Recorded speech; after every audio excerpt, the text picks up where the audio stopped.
ફતેપુરા લાઈવમાં આપ તમામ દર્શક મિત્રોનું સ્વાગત છે। હું છું આપની સાથે રિપોર્ટર યાસીન ભાભોર। આજના મહત્વના સમાચારની વાત કરીએ તો વાંદરિયા ગામેથી ઘુઘસ ગામના યુવકની લાશ કૂવામાંથી મળી આવવાના મામલે પરિવારજનોએ ફતેપુરા પોલીસ સામે ગંભીર આક્ષેપ સાથે દાહોદ જિલ્લા પોલીસ વડાને લેખિત રજૂઆત કરી।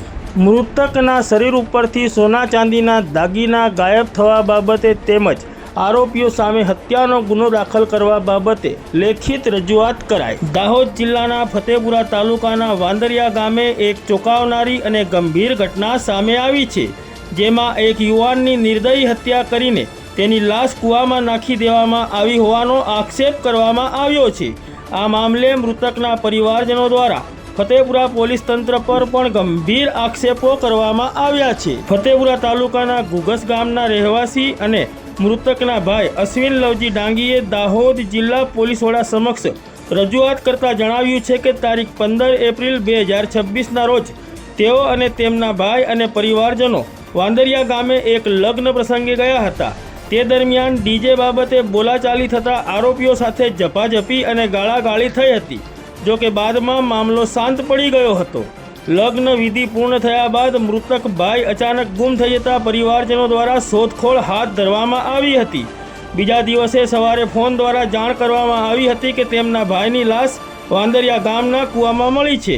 સ્થળ પર જઈને તપાસ કરતા લાશ પરથી ચાંદી અને સોનાના દાગીના ગાયબ હોવાનું પણ જાણવા મળ્યું હતું। પરિવારજનોએ વધુમાં આક્ષેપ કરતા જણાવ્યું હતું કે મૃતકના શરીરે માથા ઉપર તેમજ પેટ ઉપર, કમર પર અને પગના ભાગે ગંભીર ઈજાઓ જોવા મળી હતી, જે હત્યાની શંકાને વધુ બળ આપે છે તેમ મૃતકના પરિવારજનોએ આક્ષેપ કરતા જણાવ્યું હતું। તેઓએ વધુમાં આક્ષેપ કરતા જણાવ્યું હતું કે ફતેપુરા પોલીસ દ્વારા આ કેસને અકસ્માત તરીકે દર્શાવવાનો પ્રયાસ કરવામાં આવ્યો હોવાનું પણ તેઓએ જણાવ્યું હતું।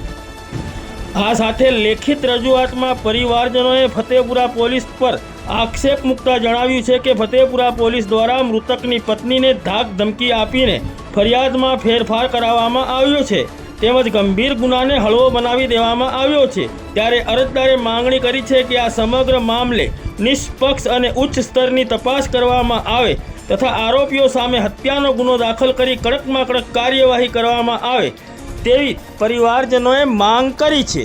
મારું નામ પારગી જીતેન્દ્રભાઈ મગનભાઈ છે। હું ઘુઘસ ગામનો રહેવાસી છું।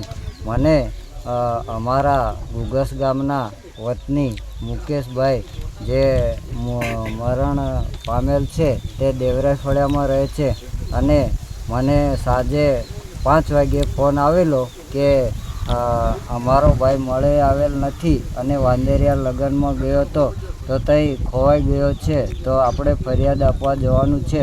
તો અમે ગામના 5, 6, 7 જણા અને બીજા એમના કુટુંબી બધા ફરિયાદ આપવા ગયેલા।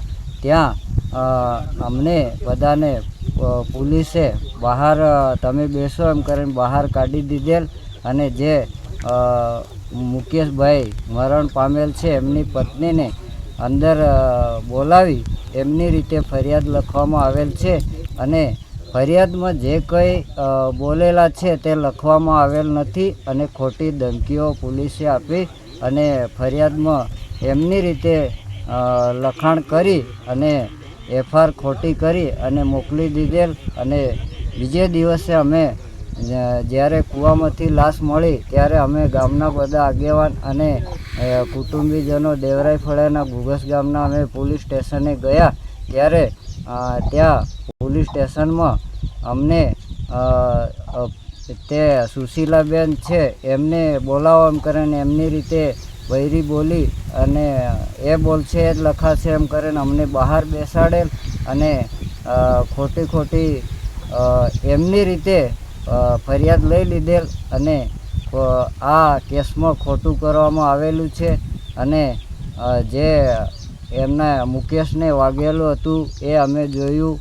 પછી કાનના 2 કાન તૂટેલા હતા, આંખો ફૂટેલી હતી, મરકી પહેરેલી હતી એ પણ નથી અને બોરિયું પહેરેલું હતું એ પણ નથી અને ફરિયાદમાં એવું કશું પણ લખવામાં આવેલું નથી। અને બીજે દિવસે અમે ફરિયાદની કોપી એફઆરની માંગવા ગયા તો એફઆરની કોપી લેવા ગયા ત્યારે અમને ધમકી આપવામાં આવેલી કે તમે જ્યાં થયા ત્યાં કરી લો અને આ તમારી નકલ છે કોપી એમ કરીને કોપી આપી દીધેલી અને આમાં જે અમારે એફઆઈઆરમાં લખવાનું હતું એ કશું લખવામાં આવેલ નથી અને આ ભાઈનું કાયદેસર મર્ડર કરી દેવામાં આવેલું છે અને એમાં કશું પણ લખ્યા વગર આ એફઆઈઆરને ખોટી બનાવી રફે દફે કરવાની કોશિશ પોલીસે કરેલ છે.